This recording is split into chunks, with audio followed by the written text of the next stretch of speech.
حاضرین مجلس، بزرگوں اور دوستوں، عزیز بچوں اور ساتھیوں، السلام علیکم ورحمۃ اللہ تعالی وبرکاتہ۔ وعلیکم السلام ورحمۃ اللہ وبرکاتہ۔ الحمد للہ الذی ابدع الافلاک والغیب، والصلاة والسلام على من كان نبيا وآدم بين الماء والطين، وعلى آله وأصحابه أجمعين. أما بعد، أعوذ بالله من الشيطان الرجيم. بسم الله الرحمن الرحيم. من عمل صالحا من ذكر أو أنثى وهو مؤمن لنحيينه حياة طيبة ولنجزينهم أجرهم بأحسن ما كانوا يعملون. آمنت بالله صدق الله العظيم وبلغنا رسوله النبي الأمين الكريم ونحن على ذلك لمن الشاهدين والشاكرين والحمد لله رب العالمين.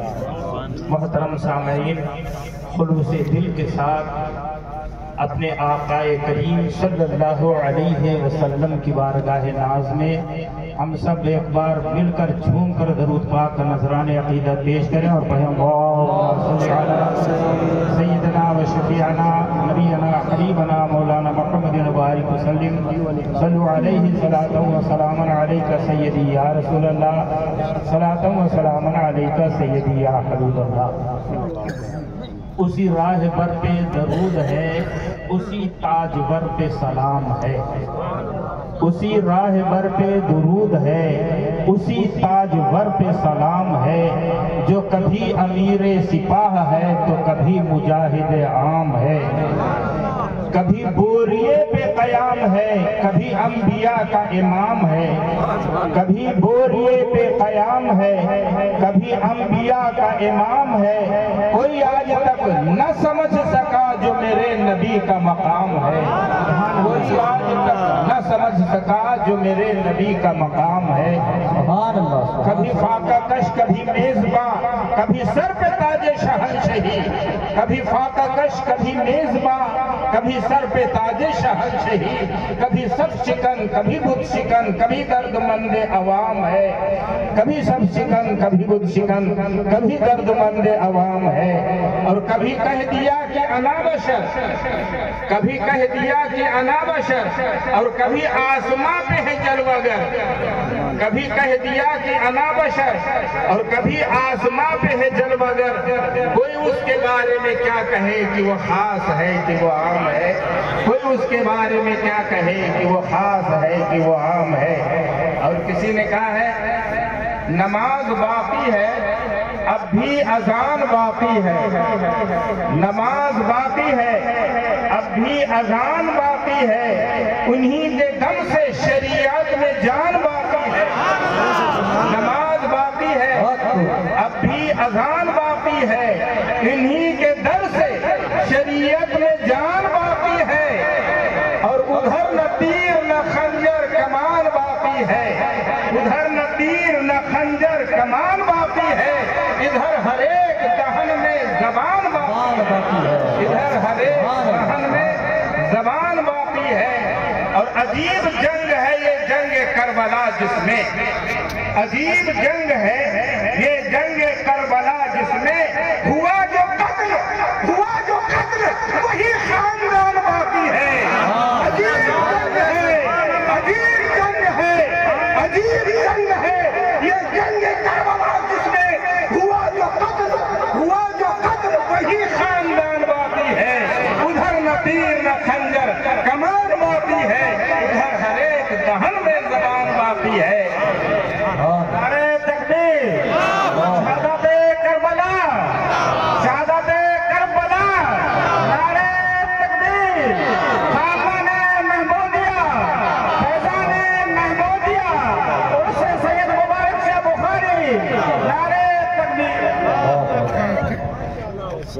علی کے لاڈلے، اس وہ ہے نا علی کے لاڈلے ہیں،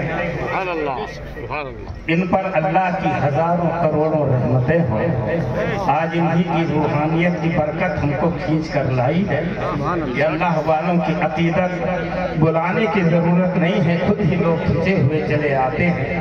علی کے لاڈلے حیدر کے چین زندہ باد، علی کے لاڈلے حیدر کے چین زندہ باد، جناب فاطمہ کے نور عین زندہ باد، جناب فاطمہ کے نور عین زندہ باد۔ اور ہے جس کا پاک لہو بس وہی پکارے گا، ہے جس کا پاک لہو بس وہی پکارے گا، ہر ایک کہہ نہیں سکتا حسین زندہ باد، ہر ایک کہہ نہیں سکتا حسین زندہ باد۔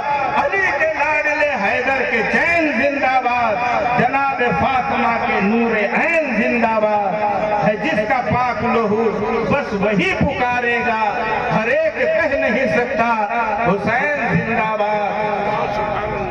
اور ہاتھ آ جاتی ہے جنت یا علی کہنے کے بعد، ہاتھ آ جاتی ہے جنت یا علی کہنے کے بعد، خود سنور جاتی ہے قسمت یا علی کہنے کے بعد، ہاتھ آ جاتی ہے جنت یا علی کہنے کے بعد، اور خود سنور جاتی ہے قسمت یا علی کہنے کے بعد۔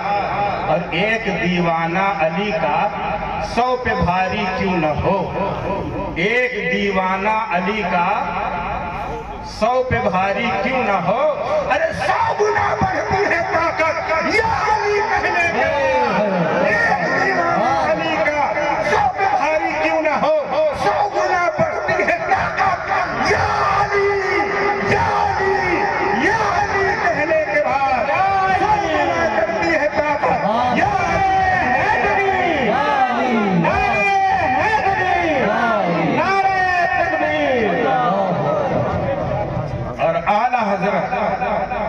امام عشق و محبت ارشاد فرماتے ہیں کہ ایسے آقاؤں کا بندہ ہوں رضا، ایسے آقاؤں کا بندہ ہوں رضا۔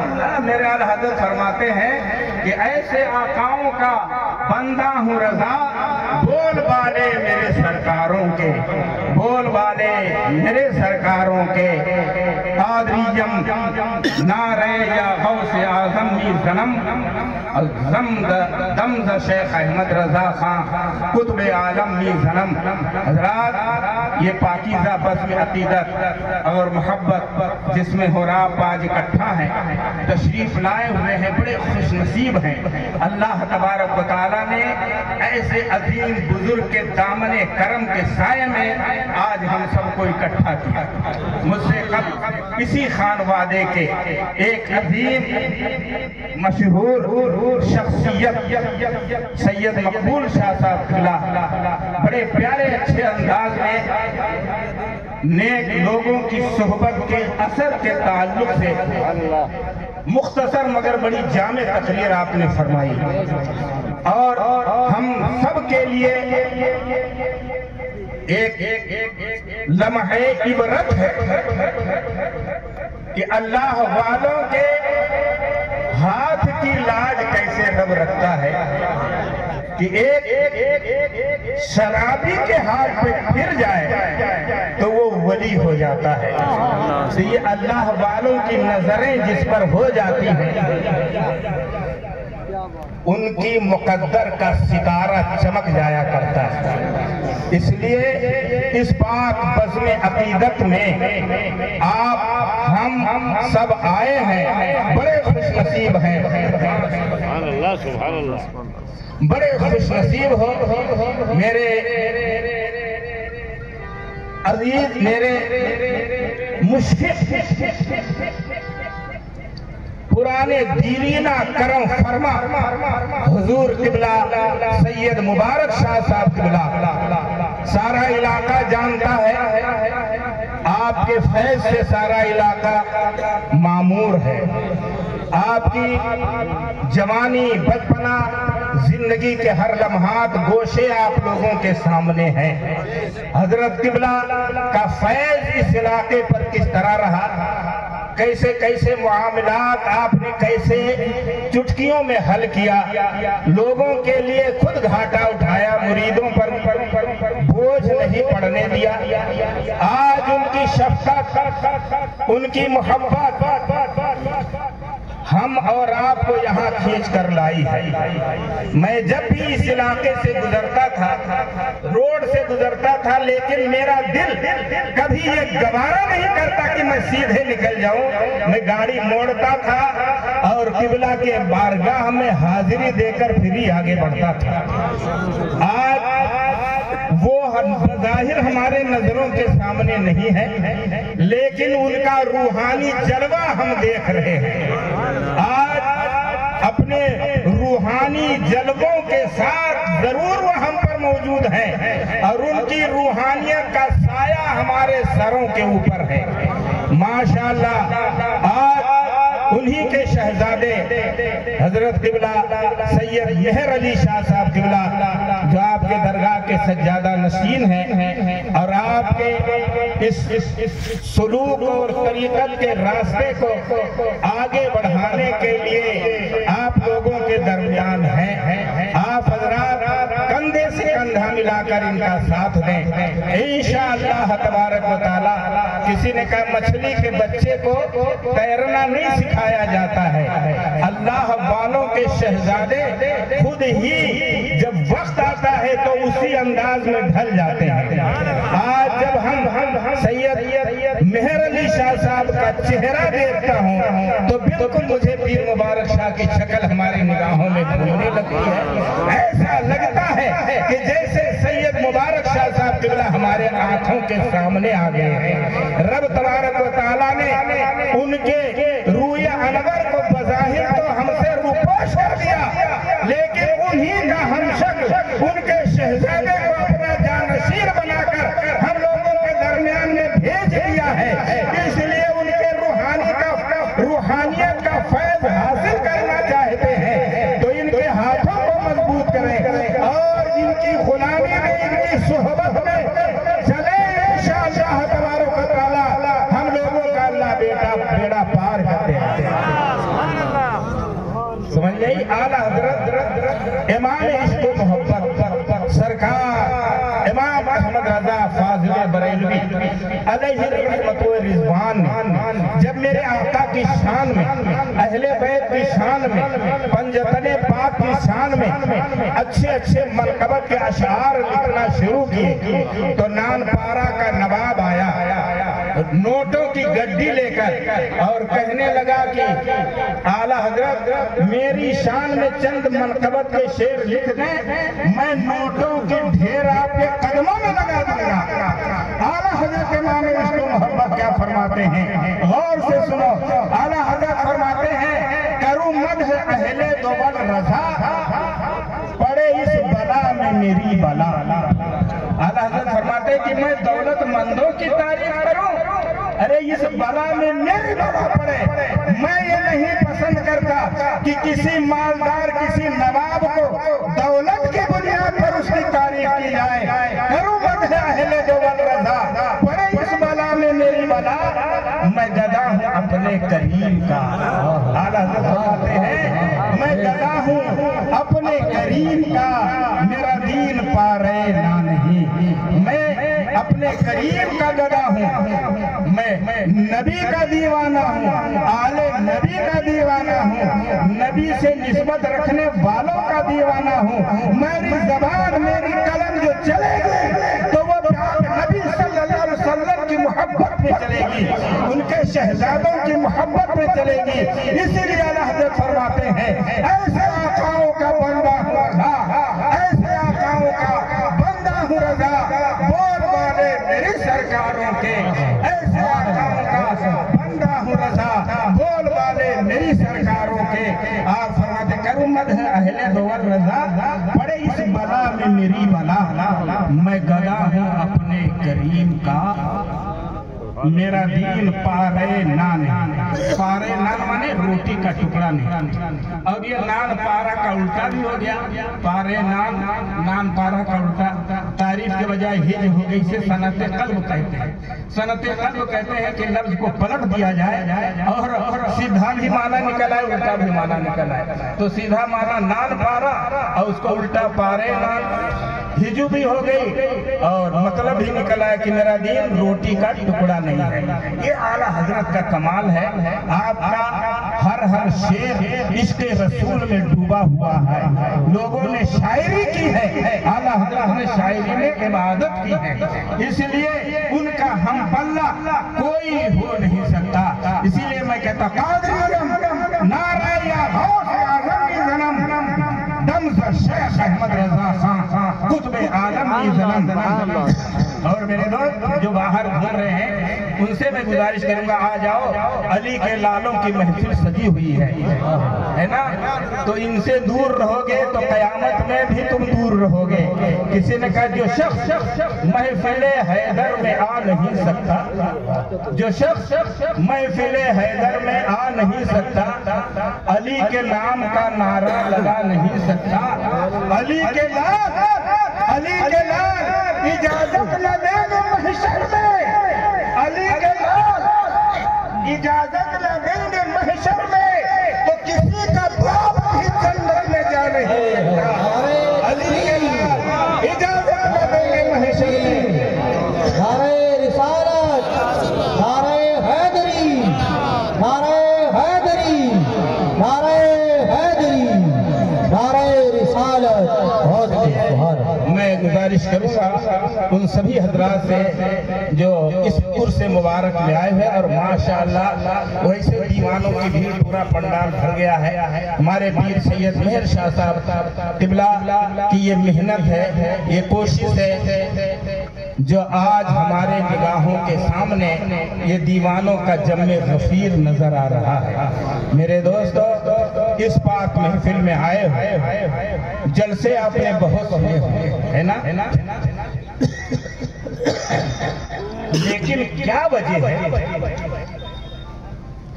کہ ہم ایک کان سے سنتے ہیں تو دوسرے کان سے نکال دیتے ہیں.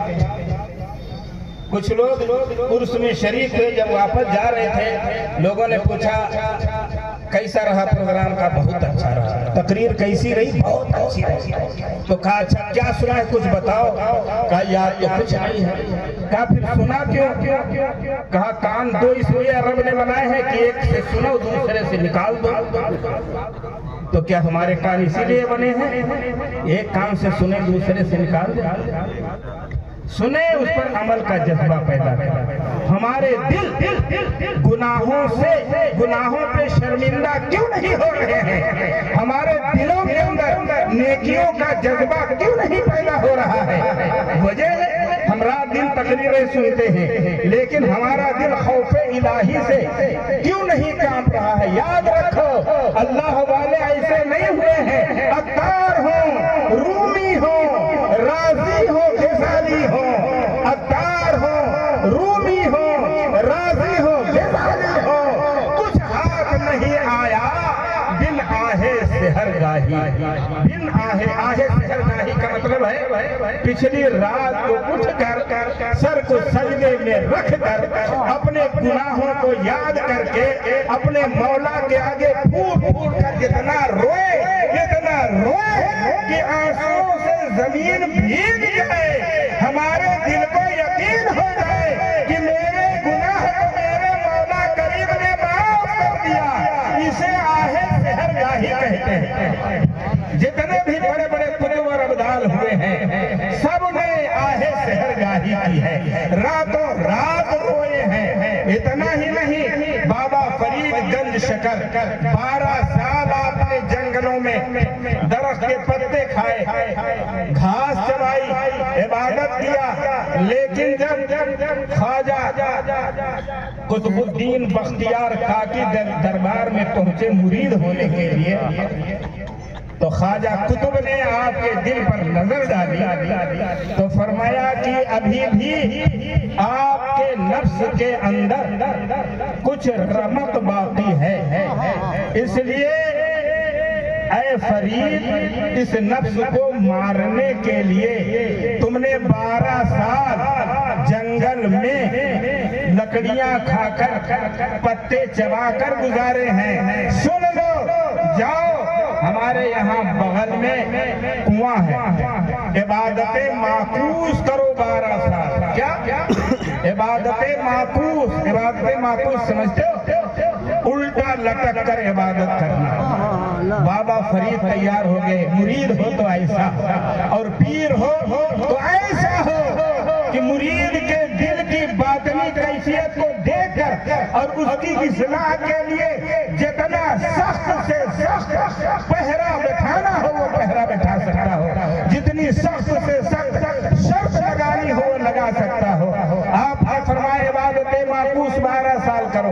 بابا فرید گئے اور وہاں جا کر ایک کنواں تھا، مرید کو حکم دیا کہ شام کے وقت میرے دونوں پیر رسے سے باندھ کر اور کنویں کی جو شہدیر ہے اس سے باندھ کر الٹا لٹکا دیا کرو۔ عشاء کی نماز پڑھ کر بابا فرید الٹا اس کنویں میں لٹکتے اور فجر کی نماز کے وقت تک الٹے پوری رات لٹکے رہتے، پوری رات لٹک کر اللہ اللہ اللہ اللہ کی صدا بلند کرتے۔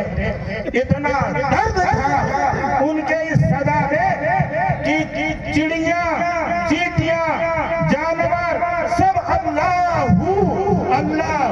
کی صدائیں بلند کرنے لگے۔ ایک رات اگر آپ کو لٹکنا ہو، ہم تو 5 وقت کی نماز ہی نہیں پڑھ پاتے میرے دوست، ایک رات کوئی کنویں میں باندھ کر اٹھ کر لٹکا دے کیا حشر ہوگا؟ میرے بابا فرید 12 سال الٹے لٹکے رہے، الٹے لٹک کر آپ نے عبادت معکوس کیا۔ جب عبادت معکوس کیا تو اس وقت خواجہ قطب نے بلایا، سینے سے لگایا اور 7 طبق آسمان اور زمین کے ان کے نگاہوں کے سامنے روشن کر دیا اور فرمایا اے فرید تو نے اپنے پیر کے حکم کی لاج رکھی ہے، ساری دنیا جا تیری غلامی کرے گا۔ کسی نے کہا میرے پاک پٹن دے بابے دی ہر دور غلامہ کردہ ہے، اتھے خسرو نظام زیا مرشد بن نوکر پانی بھرتا ہے، اتھے خسرو نظام زیا مرشد۔ میں یہ حضرت سے سیکھا، میں نے ان کی یہ پنجابی بولتے ہیں، آپ لوگوں کے سمجھ بڑی اچھی طرح آتی ہے اور آپ لوگ خوش ہو جاتے ہیں تو فرماتے ہیں میرے پاک پٹن دے بابے دی ہر دور سلامہ کردہ ہے، اتھے خسرو نظام جیا مرشد بن نوکر پانی بھرتا ہے۔ تو دیکھو انہوں نے اپنے پیر و مرشد کے حکم کو مانا تو ساری دنیا آج ان کی غلامی کر رہی ہے۔ میرے دوست ہم مرید ہیں، بے شک مرید ہیں، لیکن مریدوں کی جیسے عقیدت ہونی چاہیے وہ عقیدت پیدا کرو، انشاءاللہ تبارک و تعالی ان بارگاہوں سے تمہیں سب کچھ ملے گا۔ سب سے پہلے تو اپنا کردار، میں نے عرض کیا کہ یہ باتیں اثر کیوں نہیں کر رہی ہے نا، وجہ کیا ہے؟ تو وجہ سنو، وجہ یہ ہے کہ ہماری جو کمائی ہے یہ کمائی حلال نہیں رہی، یہ غذا، اس میں رشوت، اس میں دلالی، اس میں مکاری، اس میں عیاری، اس میں دھوکہ بازی ہم نے سب شامل کر لیا، اور جب غذا حلال نہ ہو میرے دوست تو یاد رکھو ہمارا کردار کبھی سدھر نہیں سکتا۔ کیوں؟ آپ دیکھیں یہ معدے سے جسم کے ہر عضو کو تعلق ہے۔ ہم سر میں درد ہے دوا کہاں کھاتے ہیں؟ پیٹ میں۔ گھٹنوں میں درد ہو دوا کہاں کھاتے ہیں؟ پیٹ میں۔ ہاتھ میں درد ہے دوا کہاں کھائیں؟ پیٹ میں۔ کان میں درد ہے دوا کھاتے ہیں؟ پیٹ میں۔ آنکھ میں درد ہے دوا کھاتے ہیں؟ پیٹ میں، ہے نا؟ سر میں درد ہے ڈاکٹر کیپسول دے اور اسے تم 1 مہینہ سر میں باندھے رکھو، درد ختم نہیں ہوگا، اگر پیٹ میں کھا لیا درد ختم ہو جائے گا۔ پتہ چلا پورے جسم کو تعلق